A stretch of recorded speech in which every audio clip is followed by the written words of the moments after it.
본 방송에서 제공하는 투자 정보는 투자 판단에 대한 조언입니다. 방송에서 제공하는 주식의 가치, 가격 상승 및 가격 하락에 대해서는 방송사에서 보장하지 않습니다.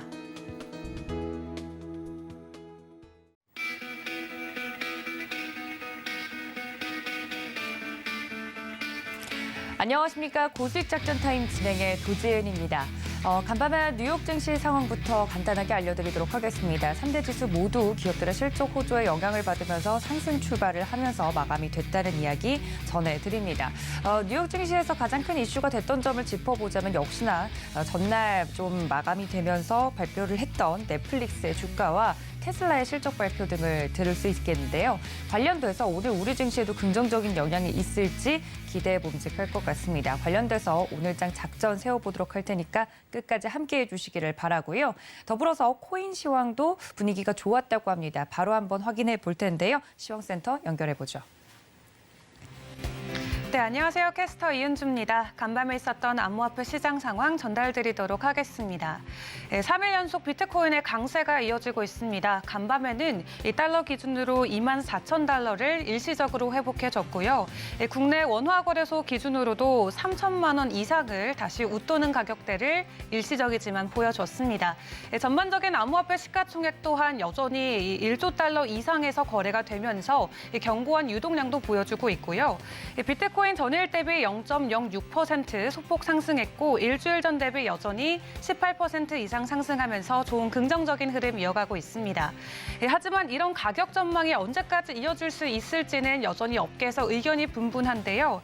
CNBC 같은 경우는 이 비트코인이 이번 주에는 29,000달러까지도 오를 수 있을 것이다라는 기사를 내기도 했습니다. 일본 암호화폐 거래소 비크뱅크 소속의 시장 분석가죠. 유야 하세가와가 비트코인이 22,700달러를 넘어서면서 현재 200주 이평선을 회복했다라고 분석을 했고요. 또 이 추세 반전을 위한 기술적 토대가 마련되고 있다라고 긍정적으로 풀이하면서 아무래도 이번 주 안으로는 더 긍정적인 가격 전망이 이어질 것 같다라고 이야기를 했는데요. 또 금리 인상 속도가 느려지고 전반적인 거시 경제가 진정 국면에 달하면은 가격적으로도 굉장히 긍정적인 원동력으로 작용될 수 있다라고 풀이를 하고 있습니다. 이렇게 비트코인에 대한 단기 전망은 현재 낙관적이고 29,000달러까지도 상승해질 수 있을 것이라는 예상치가 나오고 있지만은 결코 올해 말까지도 그런 흐름세가 이어질 것은 아니다라고 또 일부 업계는 이야기를 하고 있기 때문에 이번 주가 지나야만 정말 비트코인의 반등이 시작인지 아닌지 알 수 있다라고 이야기하는 애널리스트도 있습니다. 트위터에서 20만 명 가까운 이 트위터 팔로워를 보유하고 있는 임모탈 같은 경우는 최근 비트코인이 22,000달러를 상방으로 탈환을 해주면서 비트코인의 단기 상승이 시작이 됐지만 이게 진짜 상승일지 아닐지는 더 두고 봐야 된다라고 조금 이야기를 했는데요. 이게 만약에 불트랩일 경우 이번 주가 지나고 나서 더 큰 하락세를 견인할 수도 있다라고 우려의 소리를 내기도 했습니다. 이번에 이게 불트랩인지 혹은 상승장인지를 알기 위해서는 비트코인이 좀 단기적으로 23,000달러 이상에서 가격대를 좀 유지를 해주면서 이 지지대를 형성해야 된다라고 이야기했는데요. 만약에 잘 유지가 된다면은 3만 달러 이상까지도 가능하다라고 보고 있는 것 같습니다. 현재 비트코인 어제 24,000달러까지 갔다가 지금은 23,000달러대 거래되고 있는 모습 확인해 보실 수 있고요. 이 테슬라의 실적 발표가 있었죠. 작년부터 비트코인을 말 그대로 쓸어 담았던 테슬라가 이번 기업 보고서를 확인을 해보니까 비트코인을 대규모로 현금화한 사실이 확인이 됐습니다. 그들이 가지고 있던 비트코인의 보유량 중 75%를 현금화한 것인데요. 가격으로 보자면은 9억 3,600만 달러 이상이라고 합니다. 해당 소식이 전해지면서 비트코인 일시적으로 1% 이상의 하락세가 잠깐 연출이 됐었는데 일론 머스크가 다시 비트코인의 보유량을 미래에는 늘릴 수도 있다라고 이야기하면서 다시 진정 국면으로 돌아선 것 같습니다. 작년 1월에 비트코인을 32,000달러에 매수했던 테슬라, 1년 반 동안 잘 홀딩하고 있더니 이번 2분기에는 75% 이상 다시 현금화한 사실도 전해졌습니다. 이어서 이더리움 가격 보도록 하겠습니다. 전일 대비 1.41% 하락 전환이 됐지만 일주일 전 대비 여전히 강한 상승 흐름 보여주고 있죠. 40% 이상 상승하면서 현재 가격 1,500불대 거래되고 있습니다. 단기적으로 이더리움의 가격이 굉장히 강하게 오르자 앞으로도 좀 단기적인 가격 전망세가 긍정적으로 업계에서는 풀어지고 있는 것 같습니다. 단기 상승으로 1,800달러까지도 이더리움의 가격이 올라갈 수 있다라고 업계 전문가들이 풀이하고 있거든요. 최근에 급등 이후 앞으로 몇 주 안으로 1,800달러까지도 가능할 것 같다라는 예견이 나오면서 현재 1,750에서 1,950달러 구간에 생각보다 강한 이 두터운 저항 라인이 지지가 현재 이루어지고 있다라는 이 데이터가 나왔습니다. 작년 3월과 7월에 해당 구간에서 이미 여러 차례 지지와 저항으로 작용된 바 있기 때문에 이번 같은 경우도 해당 구간에서 좀 강력한 지지 또 저항 라인으로 작용되어질 수 있을 것 같다라고 이야기가 나오고 있거든요. 현재 1,500달러에서 거래되고 있는데 앞으로도 2,000달러에서 3,000달러까지의 가격 상승은 가능할 것 같다라고 데이터적으로 업계 전문가들이 풀어내고 있습니다. 그런 한편 암호화폐 시가총액 전반적으로 조금의 순위 변동이 지속적으로 일어나고 있습니다. 어제 일시적으로 바이낸스 USD가 6위에 있다가 현재 7위까지 밀려난 모습 볼 수 있고요. 이 알트코인과 현재 대장주인 이더리움, 또 비트코인의 가격 상승이 일어나면서 이 스테이블 코인들의 유동성이 조금씩은 빠지는 모습 보여주고 있는데요. 하지만 여전히 테더와 USDC가 3위와 4위에 위치하면서 가격 변동성 없이 가격 일부에 고정돼서 거래되고 있습니다. 이어 5위의 BNB가 전일 대비 3.24% 하락했지만 전주 대비는 16% 가까이 올라주면서 현재 가격 260불에 거래되고 있고요. 이 리플이 현재 바이낸스 USD의 이 시총을 제치고 현재 6위까지 다시 올라왔습니다. 전일 대비 2.62% 하락했지만 전주 대비 여전히 13% 이상 올라주면서 현재 가격 0.36달러에 거래되고 있고요. 7위의 바이낸스 USD 변동성 없이 가격 99센트입니다. 이 에이다 같은 경우 전일 대비 4% 하락했지만 전주 대비 17% 오르면서 현재 가격 0.49달러에 거래되고 있는데요. 이 에이다 같은 경우는 최근에 이 월간 개발자 활동 1위를 차지하기도 했습니다. 이 코인 프로젝트에 있어서 개발자들이 굉장히 큰 역할을 하고 있기 때문에 이번 카르다노의 월간 개발자들의 활동 1위가 이 카르다노 프로젝트에 대한 가능성을 다시 한번 시장에 확실히 확인을 시켜준 것 같고요. 이 솔라나 같은 경우도 전일 대비 5.74% 하락했지만 전주 대비 여전히 강한 상승 흐름 보여주고 있습니다. 현재 가격 43불에 거래되고 있는데요. 이 솔라나 같은 경우는 단기적으로 더 추가 하락할 수 있다라는 좀 기술적인 분석이 나오기도 했습니다. 현재 솔라나의 차트에서 이 하락형 깃발 패턴이 보인 건데요. 9월까지 21달러 정도 선까지 하락할 수 있다는 전문가의 의견이 나왔습니다. 현재 가격 43달러고요. 추가 하락의 가능성이 있기 때문에 투자하실 때도 참고하셔야겠습니다. 이 시간 특징주로 폴리곤 살펴보도록 하겠습니다. 이 폴리곤 같은 경우도 지속적으로 생태계를 굉장히 강력하게 확장해 나가고 있는 이 대표적인 암호화폐 프로젝트 중에 하나죠. 그런 폴리곤이 이번에 ZK EVM을 출시했습니다. 이더리움과 호환이 가능한 확장 솔루션으로 알려져 있고요. 이번에 이더리움과 호환이 가능한 솔루션을 출시했기 때문에 이 고성능 영지식 증명 그리고 이더리움 메인넷 수준의 보안을 제공할 수 있다라고 합니다. 이번에 공동상업자가 이 GK EVM이 2000 TPS를 지원할 수 있도록 노력 중이라고 하거든요. 현재 글로벌 결제사인 비자 같은 경우는 이 초당 1,700개를 거래할 수 있는 1,700 TPS를 보유하고 있죠. 이 비자 카드사보다도 더 뛰어난 TPS를 이번 폴리곤이 준비하고 있다라고 합니다. 이 폴리곤 같은 경우도 어느새 시가총액 11위까지 올라오면서 현재 전일 대비 3.98% 소폭 하락 전환됐지만 전주 대비 여전히 강세 흐름 보여주면서 가격은 7불 58센트에 거래되고 있습니다. 그렇다면 이 시간 좀 글로벌 이슈들 어떤 것들이 있었는지 함께 살펴보도록 할 텐데요. 이번에 진행됐던 서베이에서 미국 투자자들을 대상으로 진행을 했는데 이 장기 투자의 일부로 이 어떤 것들을 선호하냐라는 이 서베이를 진행해 보니까 이 비트코인을 포함한 크립토를 장기 투자 수단으로 이 선택한 투자자들은 단 6%에 불과했다라고 합니다. 보시면 부동산 같은 경우가 29%, 또 기존 주식 시장이 26%로 비트코인과 크립토보다는 훨씬 더 큰 선택을 받았는데요. 하지만 작년에 이 수치가 92%에 달했던 것을 좀 생각해 보자면은 이번에 가격 하락으로 아무래도 투심도 많이 위축된 모습도 확인해 볼 수 있는 것 같습니다. 지금까지 전반적인 암호화폐 시장 상황 전해드렸습니다. 네, 암호화폐와 관련된 이야기까지 들어봤습니다. 본격적으로 글로벌 이슈들 분석을 해보도록 할 텐데요. 첫 번째 도움 말씀 주실 브레인 코리아 인베스트 신승용 대표님 모십니다. 대표님 안녕하십니까? 네, 안녕하십니까. 네, 반갑습니다. 비가 많이 오는 아침인데요. 첫 번째 이슈부터 바로 좀 짚어보면 간밤에 뉴욕 증시에서 좀 시장을 이끌었던 이슈들부터 정리를 해주신다고요? 네네. 지난번 미국 시장, 최근 들어서 이제 그 상승이 조금씩 지금 진행되고 있는 그런 모습 나타나고 있습니다. 지난밤 역시 미국 시장, 나스닥의 큰 폭 상승을 포함해서 전반적인 3대 지수 모두 상승 마감하는 그런 모습이었는데 특히나 나스닥 지수 같은 경우 1.6%에 육박하는 상승률을 보였다라는 점. 이 상승 동력에는 세 가지 정도 이슈가 작동되었던 걸로 이렇게 생각이 되고 있습니다.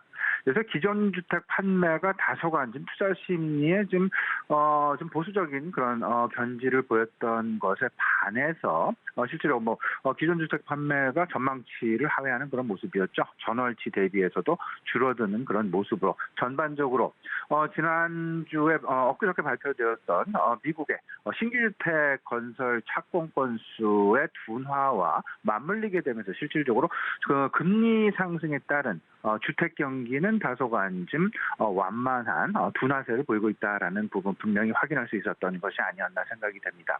두 번째 우리가 지켜봐야 될 부분 역시 원유 재고 부분이었습니다. 왜냐하면 원유 가격 자체가 국제 원유 가격 자체가 실질적으로 인플레이션에 상당 부분 영향을 주고 있기 때문에 실질적으로 원유 재고 증감에 따라서 상당 부분 원유 가격의 어떤 그 움직임이 나타나게 되는데 전망치 대비해서 그리고 전 주치 대비해서 미국의 원유 재고가 줄었음에도 불구하고 그 WTI는 실질적으로 $100 아래로 하락하는 그런 모습. 일단은 시장 인플레이션에 대한 정점 통과 가능성 상당 부분 높아지고 있다라는 부분.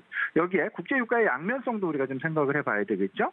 하락한다라는 이야기는 경기 침체에 대한 우려감이 고개를 들고 있다라는 얘기고 반면에 국제유가가 이에 대한 작용으로 하락을 하다 보니까 오히려 결과론적으로는 인플레이션이 정점 통과한 것이 아닌가 하는 그런 기대감을 갖기에 충분한 서로 간의 작용 반작용을 지금 하고 있다라는 부분 분명히 우리가 생각해 볼 수 있을 것 같습니다.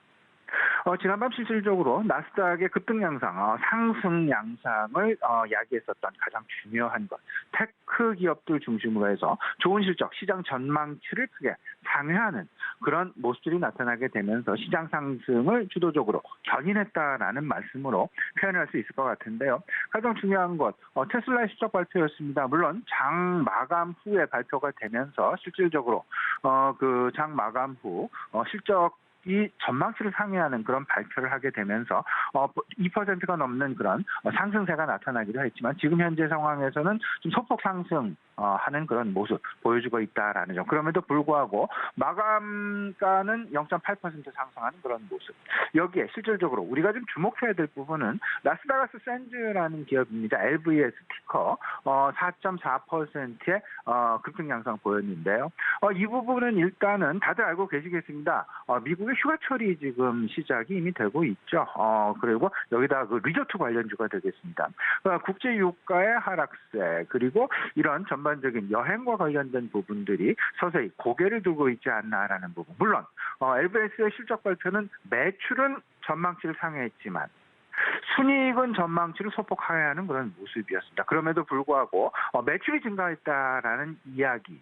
일단 실적은 EPS, 소위 말하는 순이익은 따라가는 그런 모습을 보일 것이다라는 기대감이 많이 작용을 하면서 4.4%에 육박하는 급등 양상 보였다라는 점 우리가 확인할 수 있었습니다. 중요한 것.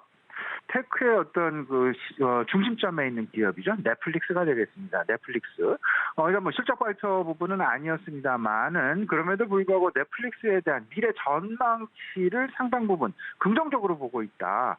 이런 부분들이 여기에는 이제 그 넷플릭스의 광고 수입이 상당 부분 늘어날 것이다라는 그런 기대감이 작용을 하면서 주가가 8%에 육박하는 그런 급등 양상을 보였다라는 부분. 우리가 계속 미국의 실적 부분은 주목을 해야 될 것 같습니다. 오늘 저녁이죠. 미국의 트위터 실적 발표 예정이 되어 있는 그런 상황이고요. 다음 주에는 26일 현지 시간입니다. 마이크로소프트의 실적 발표, 구글 역시 26일이고요. 퀄컴 반도체에 있어서 상당히 중요한 부분입니다. 27일 실적 발표가 되겠습니다. 애플 28일. 계속 그 매일매일 중요한 테크 기업들의 실적 발표 대기하고 있다라는 부분 꼭 메모해 두시고 이 실적 부분 꼭 챙겨 보셔야 될 것 같습니다. 네, 굵직한 기업들의 실적 발표 예정일까지 짚어주셨는데요. 말씀해주신 것처럼 기업들의 실적이 좋게 나오고 있는 상황입니다. 하지만 또 반대로 경제 지표들이 또 둔화하고 있는 점을 많은 분들이 우려하고 계시는 것 같은데 시장의 분위기는 전반적으로 어떻습니까? 예, 우리 더앵커 말씀하셨던 대로 경제 지표, 소위 말하는 거시적 지표들은 둔화세를 보이는 것은 분명합니다. 그렇기 때문에 실질적으로 이에 대한 핵심 배경을 인플레이션에서 우리는 잡고 있고 인플레이션 때문에 금리 인상이라는 통화 긴축이라는 어떤 그 정책적인 이슈가 그 내포가 되면서 그런 부분들이 결국은 거시적인 경제 지표의 둔화세로 그 결과가 나타나고 있다라는 부분. 지금 현재 시장 내 두 가지 핵심 이슈를 뽑으라 하면 첫 번째가 2분기 실적 시즌이 되겠고요. 두 번째가 인플레이션에 대한 정점 통과 기대감이 될 것 같습니다. 다음 주 FOMC를 앞둔 상황에서 인플레이션에 대한 정점 통과 그리고 인플레이션에 대한 평가 과연 FOMC 결과 발표 후에 어떤 이야기를 오갈지 이 부분이 사실상 초미의 관심사라는 생각이고요. 그 와중에 2분기 실적 시즌이 사실상 테크 기업을 중심으로 해서 상당 부분 호조 양상을 여전히 보여주고 있다라는 점. 경기 침체에 대한 우려감이 있음에도 불구하고 2분기 기업 실적 발표 부분 그리고 전망 역시 그다지 부정적이지 않다. 둔화세가 급하게 꺾여지지 않는 완만한 어떤 그 소프트 랜딩에 대한 기대감이 상당 부분 커져가고 있다라는 부분. S&P 500 기준으로 해서 지금 전체 기업들 중에 한 10% 정도의 기업들이 실적 발표를 했는데 그중에 3분의 2 이상이 예상치를 상회하는 그런 기업 실적을 발표하고 있다라는 부분은 너무나 우리 시장이 너무나 앞서서 실적에 대한 둔화, 경기 침체 가능성에 대한 우려감이 미리 시장 내 우리가 선반영되었다라는 그런 생각도 떨쳐버릴 수가 없을 듯합니다. 여기에 이런 부분들에 대한 가장 중요한 부분은 뭐니 해도 달러화의 강세가 사실상 미국들의 기업들의 어떤 그 긍정적인 특히나 미국 내수 판매 기업들에 대한 실적 개선 부분들, 실적 호조에 대한 핵심 역할을 하고 있다라는 부분을 우리가 꼭 좀 간파를 해야 될 것 같은데요. 계속 이야기가 되고 있죠. 미국의 노동시장은 여전히 강력하다. 이를 배경으로 해서 서비스 소비 역시 탄탄하게 계속되고 있다라는 긍정적인 확신. 이런 부분들이 좀 궁극적으로 생각을 해본다라면 달러화의 강세는 궁극적으로 미국 소비자들에 대한 구매력을 다른 국가들에 대비해서 상당 부분 개선시키고 있다라는 점, 이 부분에 우리가 분명히 주목해야 될 것이다라는 점 다시 한번 강조해드리고요. 물론 이제 금리 인상에 대한 영향으로 인해서 주택시장의 부정적인 파급은 확 실시되고 있습니다. 앞서서 말씀을 드렸던 미국의 기존 주택 판매 부분 전망치와 전월치를 하회하는 그런 모습들. 여기에 그 엊그저께 발표된 신규주택 착공 역시 2개월째 연속 감소하고 있다라는 부분. 이 부분 분명하게 전체적인 그림, 거시적인 그림은 둔화가 확실하지만 기업들에 대한 둔화 그리고 거시적인 지표의 둔화 역시 시장에서 걱정하는 만큼 정도의 수준까지는 이르지 않고 있다라는 점. 다음 주 FMC를 대기하고 있는 그런 상황이 되겠죠. 여기서 두 가지 시나리오가 있습니다. 자이언트 스텝이냐, 75bp를 인상하는 자이언트 스텝이냐.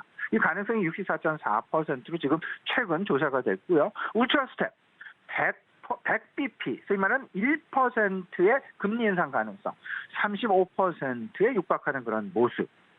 자이언트 스텝에 대한 시나리오와 울트라 스텝에 대한 시나리오 분명하게 나뉘어질 수 있습니다. 자이언트 스텝이 단행이 된다라면 시장 내 불확실성이 해소되는 그런 모습, 여기에 분명한 것, 인플레이션에 대한 정점 통과 기대감이 더욱더 확산이 되면서 전체적인 금융시장의 안정 양상, 이런 부분이 나타날 가능성이 높고요. 만에 하나 울트라 스텝이 진행이 된다면 일단 단기 변동성은 확대될 것이다. 경기 침체에 대한 우려감은 상당 부분 커질 수밖에 없을 것이다. 이에 따라서 원자재 가격이 하락을 하게 될 것이고 채권 시장은 급등을 하게 될 것이고 금융시장의 불안감, 변동성은 커질 수밖에 없는 그런 양상일 것이다. 이에 따른 우리 시장 내에 원달러 환율 가장 먼저 영향을 받을 가능성이 높고요. 우리 시장에 미칠 수밖에 없는 수입 물가의 상승 가능성 상당 부분 높아지게 될 것이다. 이에 따라서 외국인들의 수급 상당히 불리하게 소위 말하는 유동성의 유출 가능성 높다라고 보셔야 될 것 같습니다. 반면에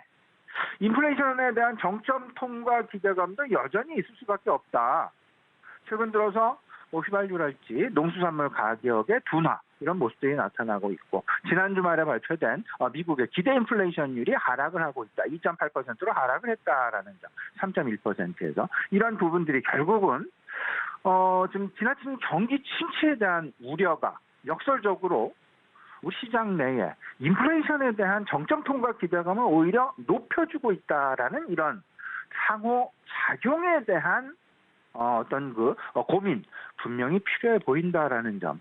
이 부분을 좀 순차적으로 설명을 좀 드려보게 된다라면 경기 침체에 대한 우려감이 커진다라면 당연히 원자재 가격이 하락을 할 수밖에 없을 것이고 원자재 가격이 하락을 한다라는 이야기는 궁극적으로 인플레이션의 정점 통과를 분명하게 우리에게 시그널을 줄 수밖에 없는 그런 상황. 이렇게 된다라면 점차 시장의 투자 심리는 경기 침체에 대한 우려감이 해소가 될 것이고 이런 부분들은 궁극적으로 통화 긴축이 가속화되어지는 것이 아니라 조금은 좀 완화되어지는 그런 모습. 이렇게 되면서 시장은 새로운 긍정적인 평형점을 맞이하게 되면서 새로운 우상향 곡선을 완만하게 그려나갈 기대감을 충분히 가질 수 있다라는 이런 부분, 연결고리 분명하게 생각을 해보시면 어떤 그 변동성 상황 속에서도 너무나 급격하게 매도 일색으로 시장을 대응하시기보다는 계속해서 기회를 노리는 그런 전략 계속 갖고 가시는 것이 가장 유효한 전략이 아닐까 말씀드려봅니다. 네, 역시 다음 주에 예정이 되어 있는 FOMC 회의 결과를 주목을 해야 되겠군요. 관련돼서 자세한 시장에 대한 평가 들어봤습니다. 두 번째 히든 이슈로 좀 넘어가 보자면 재미있는 헤드라인입니다. 미국이 인플레이션을 수출한다라는 이야기를 준비를 해주셨는데 조심스럽게 추측해보자면 환율과 관련된 이야기입니까, 대표님? 예. 최근 들어서 이제 그 시장 내 음모론은 아닌데요. 미국의 금리 인상 가속화. 이에 대한 속내가 무엇일까? 그들이 정말로 인플레이션을 앞세워서 인플레이션 잡기 위해서 통화 긴축을 하는 것일까? 그렇다면 미국에는 정말로 경기 침체가 일어나게 될 것이냐? 이 부분을 놓고 설왕설래 말이 많다라는 부분. 결국은 최근에 블룸버그가 이런 기사를 낸 적이 있었습니다. 미국은 인플레이션을 수출하고 있다라는 그런 기사가 최근 시장 내 회자가 된 적이 있었습니다. 바로 지난주였습니다. 미국은 인플레이션을 수출한다. 그 이야기는 무엇일까? 미국의 달러화가 결국 전 세계의 기축통화이기 때문에 미국은 통화 긴축을 한다 하더라도 미국은 말 그대로 인플레이션을 자국 내에서는 잡을 수 있고 그 인플레이션을 잡는 거에 대한 경기 침체가 아니라 오히려 경기 화랑세를 계속 이어갈 수 있다라는 점. 그들은 오히려 부의 축척이 인플레이션과 금리 인상을 통해서 달러화의 강세를 만들어내면서 가속화시킬 수 있다라는 그런 논리였습니다. 결국 미국 연준이 금리 인상을 지속하게 된다면 달러화의 가치는 계속 달러 인덱스는 상승할 수밖에 없는 그런 모습. 달러화가 상승을 하게 된다라면 다른 나라들, 기타 국가들은 통화가 절하될 수밖에 없는, 가치가 하락할 수밖에 없는 그런 모습이죠. 이를 방어하기 위해서 동시다발적으로 그 미국에 평행하게 금리 인상을 미국과 맞춰가는 그런 모습. 최근에 우리 시장 내에서도 한미 간 금리의 역전 현상에 대한 우려감이 표출되어지는 그런 모습 나타나고 있는 부분과도 맥을 같이 한다라고 보셔야 될 것 같고요. 이렇게 된다면 미국 인플레이션이 가속화된다. 이에 따라서 금리 인상을 한다. 그리고 달러화는 상승한다.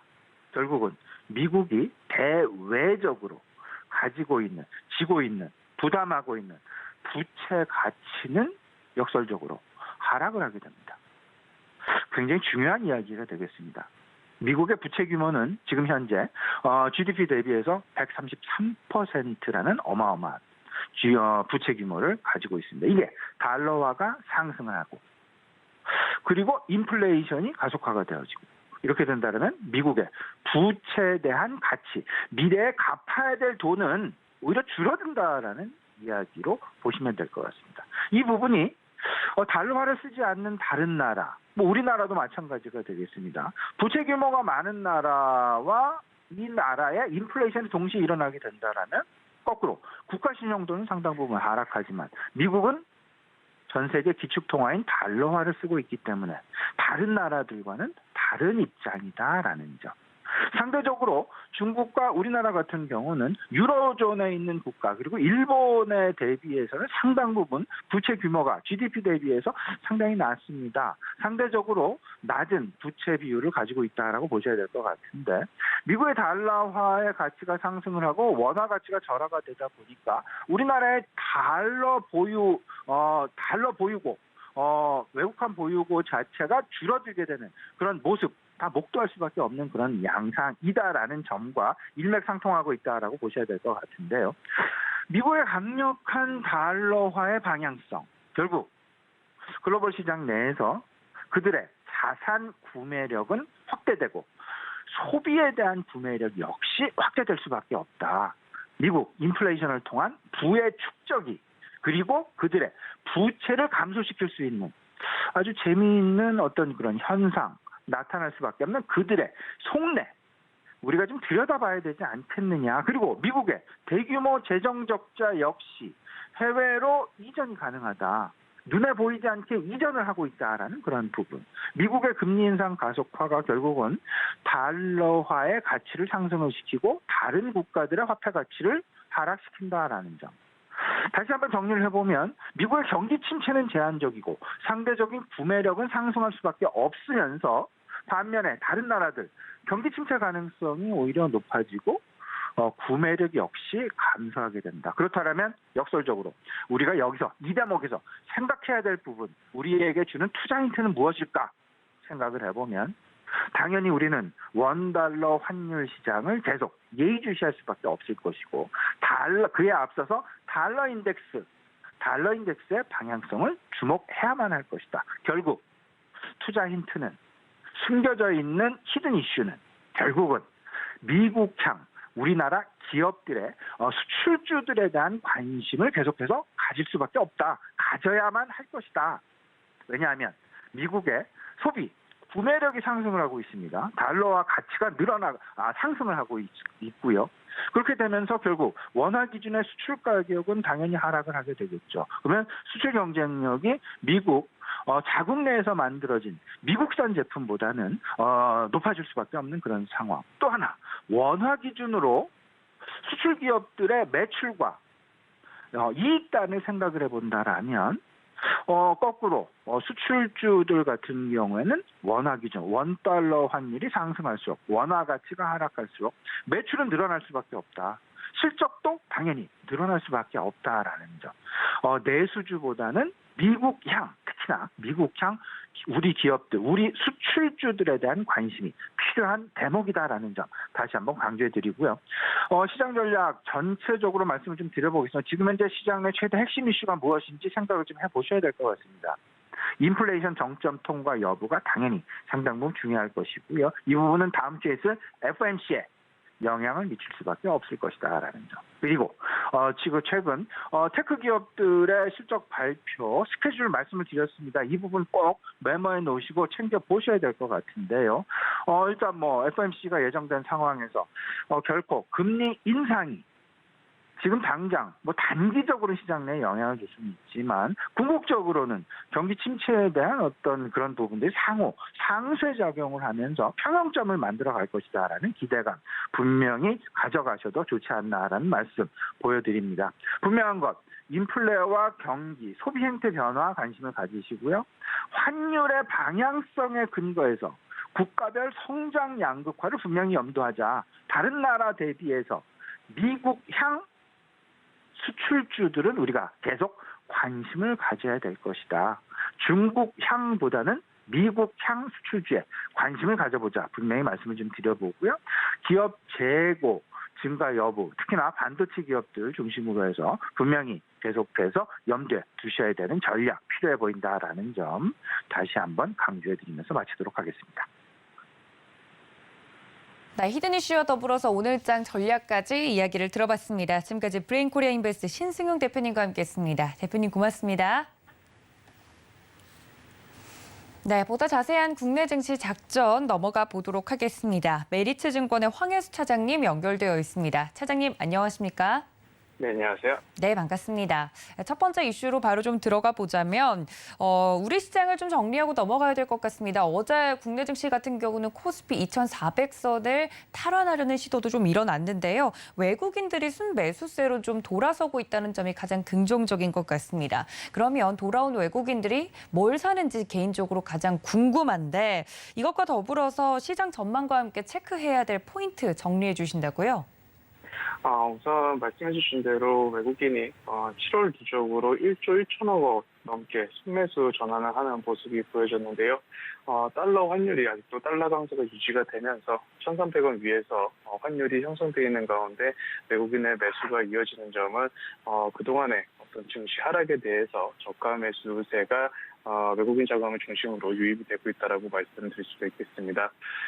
최근 시장 올해 이제 7개월 넘게 계속해서 시장이 진행되는 가운데 거래량이 굉장히 줄어든 상황에서 외국인 자금의 유입은 분명히 시장의 반등을 위한 선제 조건이다라고 말씀드릴 수가 있겠는데요. 외국인 같은 경우는 그동안 낙폭이 심했었던 대형주들, 반도체 섹터 위주의 매수세가 최근 들어 나타나는 것이 특징적이다라고 보실 수가 있겠고, 섹터별로는 2차 전지 업종과 반도체 그리고 헬스케어 쪽으로 매수세가 나타나고 있는 것이 특징적이다라고 보실 수가 있겠습니다.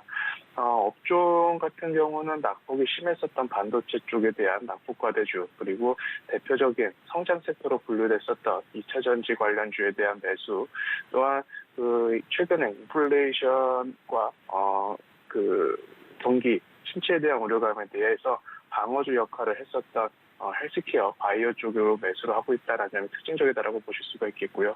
따라서 이 주요 외국인 자금이 유입되고 있는 섹터 쪽의 대형주들 같은 경우에서는 주가가 이제는 좀 안정세로 접어드는 모습이 나타날 수 있다라고 보시면 될 것 같습니다. 네, 수급적으로 개선이 되고 있는 부분들 체크포인트 짚어봐 주셨습니다. 반도체, 통신 등 낙폭 과대주에 주목을 해보자 힌트까지 드렸으니까 이 점까지 체크해 주시면 좋을 것 같고요. 더불어서 조금 더 저희가 기대해 봄직한 이슈가 나왔습니다. 넷플릭스의 영향으로 간밤에 뉴욕 증시 상황들도 보면 월트 디즈니 등 다른 스트리밍 업체의 주가까지 덩달아 좀 뛰고 있는 이런 상황인데 관련돼서 반등세가 이어질지 전망과 함께 우리 시장에도 이런 스트리밍 업체들이 영향을 받을지 개인적으로 궁금하거든요. 관련된 내용 살펴주신다고요. 넷플릭스 같은 경우 지난달 1분기에 그 구독자 수가 줄어들면서 주가가 큰 폭으로 하락하는 모습이 있었고, 말씀해 주신 대로 관련된 국내 업체들의 주가 역시 큰 폭의 변동성이 나타나는 모습이 있었는데요. 2분기 실적이 시장 예상보다 좋게 나타나면서 주가가 반등하는 모습이 보여지고 있고, 시장 전체적인 글로벌 자산 시장의 반등과 함께 이러한 그 넷플릭스의 주가 역시 반등세를 유지하고 있는 것이다라고 보시면 될 것 같습니다. 중장기적인 측면에서 어떤 넷플릭스의 성장세가 예전과 같이 그렇게 높은 성장을 기록하기에는 그래도 아직까지는 조금 시간이 걸릴 것으로 보여지고 있는 상황인데요. 달러 강세가 나타나고 있는 상황에서 넷플릭스 같은 경우 그 달러 강세에 대한 그 오히려 피해를 볼 수 있는 매출 구조이기 때문에 달러 강세에 따른 그 매출 둔화, 수익성이 둔화될 것으로 전망이 되고 있고 3분기 구독자 수도 지난해보다는 그렇게 큰 폭으로 상승할 가능성이 아직까지는 보여지고 있지 않다라는 점을 감안했을 때 넷플릭스의 주가만 본다고 하더라면 어떤 추세 전환이다라기보다는 조금은 주가가 안정화되는 국면에 접어들 가능성이 있다라고 말씀드릴 수가 있겠고요. 국내 관련된 업체들 같은 경우에는 그 넷플릭스에서 지난번 1분기 컨퍼런스 콜을 통해서도 밝혔지만 아시아 시장에 조금 더 투자를 강화하겠다라고 밝혔습니다. 따라서 이런 OTT 플랫폼 업체들의 아시아 쪽에 매력도가 계속 올라가고 있는 상황이기 때문에 국내에 이런 OTT에 IP를 납품하거나 IP를 통해 컨텐츠를 생산하는 업체들 같은 경우는 오히려 중장기적으로 상승할 수 있는 모멘텀으로 작용할 수 있다는 점에서 긍정적이다 이렇게 말씀드리겠습니다. 네, 넷플릭스 실적 발표와 더불어서 미국에 있는 종목들뿐만 아니라 우리나라에 관련된 OTT 관련된 종목들도 기대감을 가지고 상승할 여력이 있다 말씀을 좀 해주셨습니다. 세 번째 이슈로 좀 넘어가 보자면 정부가 어제 날짜로 이 코로나19 재유행과 관련돼서 대책을 좀 발표를 했습니다. 지금 증가하고 있는 확진자 수가 심상치가 않은데 관련돼서 제약 바이오주들도 덩달아 좀 움직이는 모습을 보여줬죠. 대책 내용은 무엇이고 여기에 따른 전망을 어떻게 보고 계시는지 궁금한데요. 우선 정부에서는 정점 시기에 확진자 수가 30만 명 수준으로 늘어날 것으로 예측된다라고 밝히면서 진료와 처방까지 모두 처리할 수 있는 원스톱 진료 기관을 기존에 6,500개에서 1만 개로 확대 지정하겠다라고 밝혔는데요. 또한 하루 확진자 30만 명에 대해서 대응하기 위해서 코로나19 병상 역시 4,000개 이상 추가 확보하겠다고 밝혔습니다. 또한 요양병원 시설 등의 종사자를 대상으로 주일에 PCR 검사를 시행을 하겠다라고 밝힌 바도 있는데요. 코로나19 치료제 역시 올 하반기에 34만 명분, 내년 상반기에는 60만 명분까지 해서 총 94만 명분을 추가로 도입하겠다고 밝혔습니다. 또한 임시선별진료소도 다시 늘리는 등 어떤 진단키트의 수급 관리도 강화한다라고 밝혔는데요.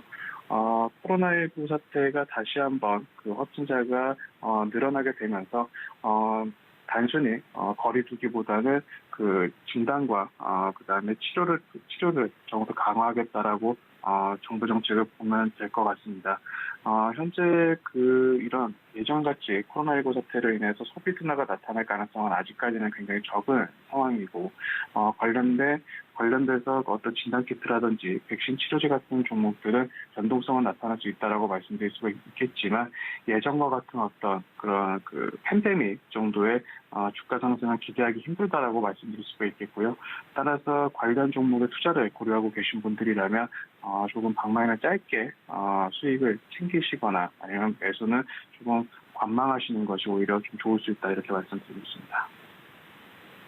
네, 그렇다면 오늘장 작전도 필요해 보이는데요. 뉴욕 증시 흐름을 보면 국내 증시도 오늘 좀 흐름이 좋을 것으로 예상이 되는데 오늘장 작전 어떻게 세워볼까요? 미국 같은 경우 본격적으로 대형 기술주들의 어느 시즌이 돌입이 됐고 국내 기업들 같은 경우도 계속해서 실적 발표가 나타나고 있는 상황입니다. 2분기 어닝에 따라서 업종 차별화 장세가 나타날 수 있다는 점을 고려하시면 될 것 같고요. 그동안 낙폭이 심했었던 대형주 쪽이라든지 실적이 개선되는 중소형주 쪽으로 접근을 하시는 것이 유효하겠다라고 말씀드릴 수가 있겠고 계속해서 말씀드렸다시피 물론 다음 주에 FOMC라든지 오늘 22회의 같은 여러 이벤트들은 남아있지만 시장의 방향은 이제는 조금 안정화 추세, 조금씩 점진적으로 계단적 상승을 할 수 있는 가능성이 높기 때문에 전반적인 포트폴리오가 주식 비중이 현금 비중보다 많은 현금 비중보다 주식 비중을 늘리시는 것이 아직까지 유효한 상황이다라고 말씀드리겠습니다. 네, 오늘장 작전까지 이야기를 들어봤습니다. 네, 지금까지 저희 황현수 차장님과 함께했습니다. 차장님 고맙습니다. 감사합니다.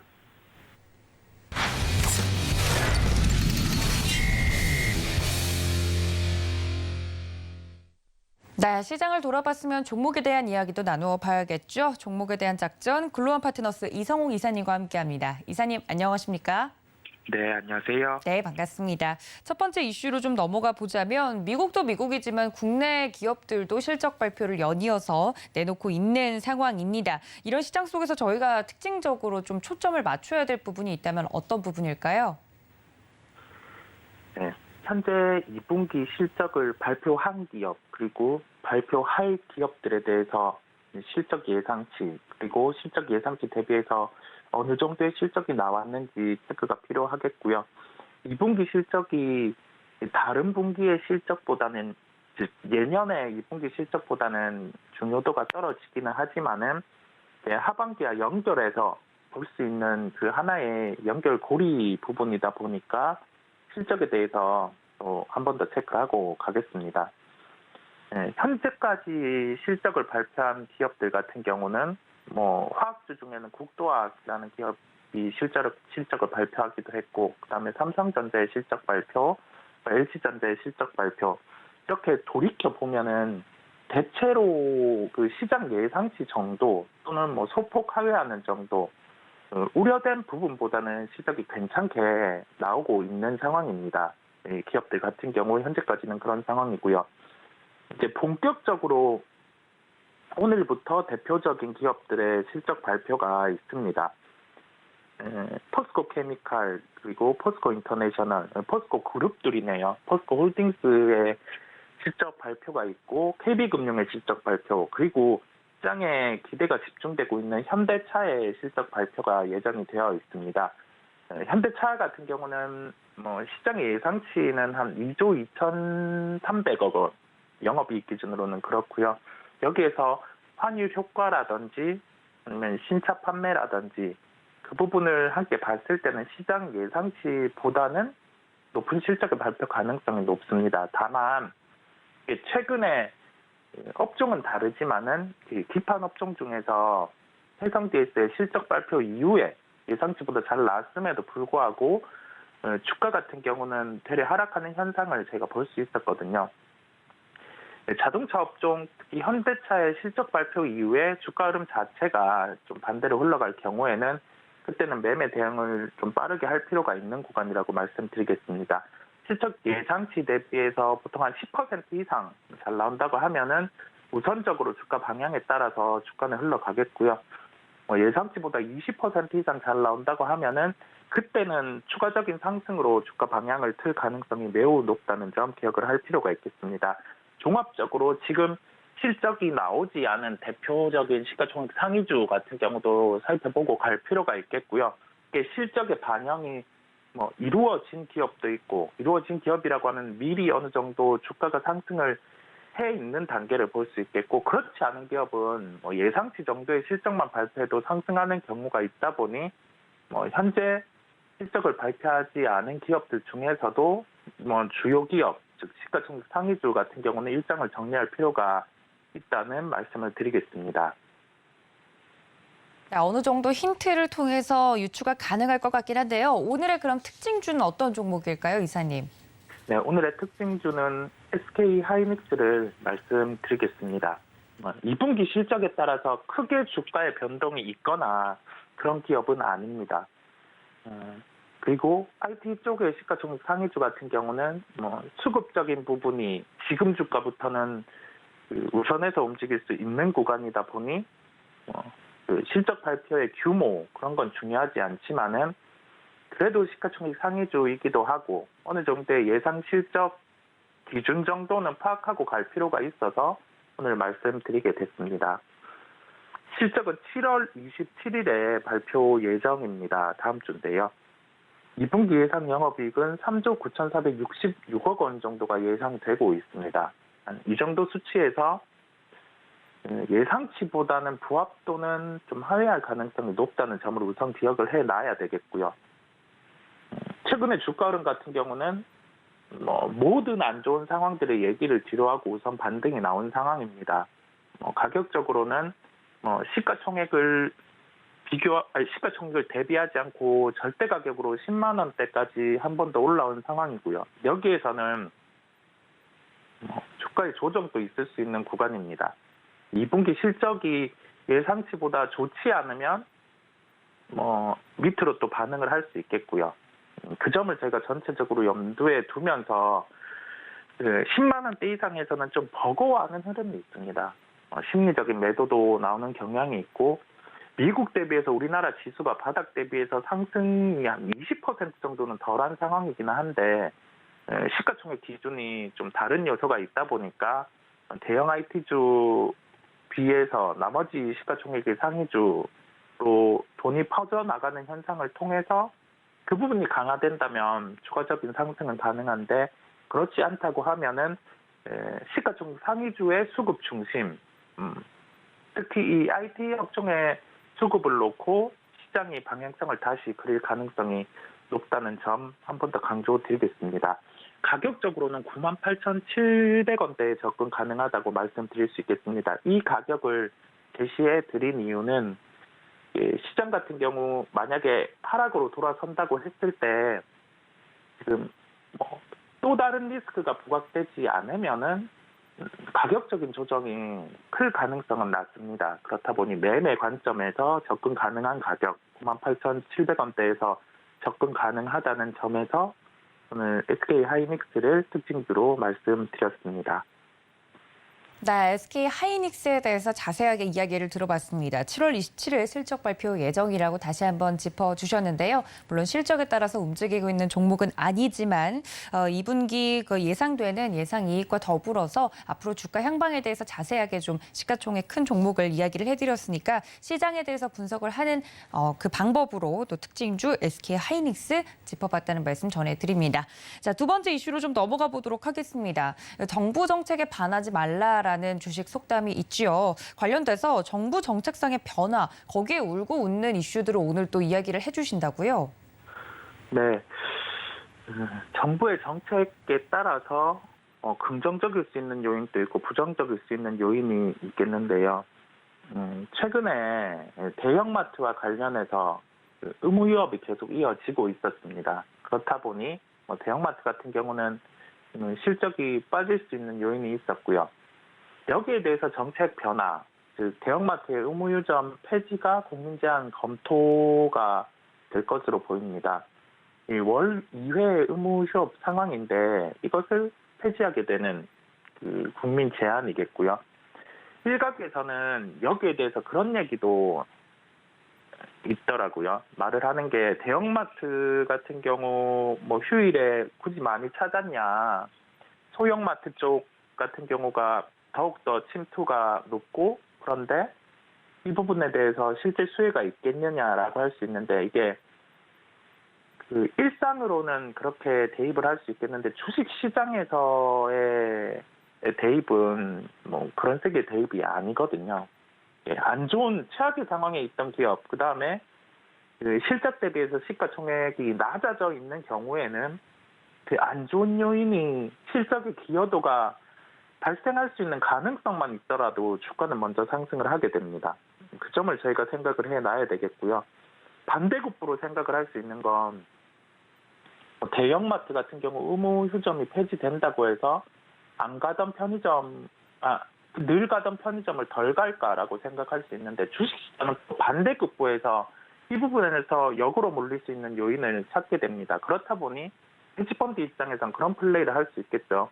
이마트롱의 그 편의점 주가가 어느 정도 시총 대비해서 맞춰 올라왔다 보니 편의점을 공매를 하는 그런 플레이도 충분히 가능하게 됩니다. 즉 여기에서 말씀드리면은 그런 정책적인 요소가 계속 안 좋은 점에서 그 안 좋은 점이 제거되는 요인이 있는 기업이 이익 대비해서 그 시가총액이 낮게 거래되는 경우에는 주가가 선행해서 반등이 가능하고 그 정책의 반대급부 같은 경우도 함께 찾아볼 필요가 있다는 점 말씀드릴 수 있겠고요. 다시 돌아와서 대형마트의 의무 휴점이 폐지된다고 하면은 대형마트의 점포당 매출액이 약 10%의 증대 요인입니다. 이것을 이익으로 환산을 해보면 어제 종가 기준으로도 특정 종목들 같은 경우는 아직 상승의 여력이 적어도 한 5%대가 남아있기 때문에 이런 종목은 가격대를 정해놓고 매수 플레이를 해야 된다는 말씀을 드리겠습니다. 네, 그렇다면 오늘 특징적인 종목 어떤 종목일까요, 이사님? 네, 종목은 이마트입니다. 대표적으로 의무유전과 관련해서 아까 말씀드린 부분, 점포당 매출액이 약 10% 증대 요인이 있고 부정적인 면이 모두 주가에 반영돼 있는 구간이고 올해 예상 영업이익이 2,623억 원 수준입니다. 현재 시가총액을 보더라도 이 이익 대비해서는 부담스럽지 않은 구간이다 보니까 어제 그 의무요점에 대한 부분이 다뤄질 때 주가의 상승이 나왔고요.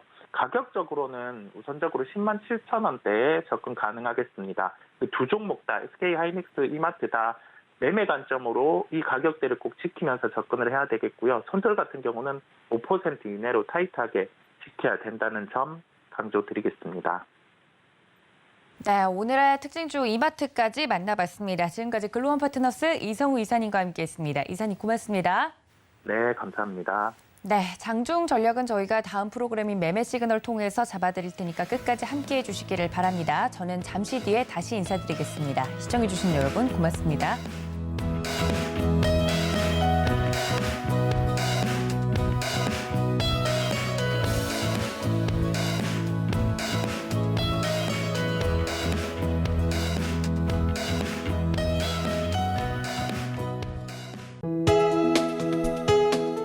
본 방송에서 제공하는 투자 정보는 투자 판단에 대한 조언입니다.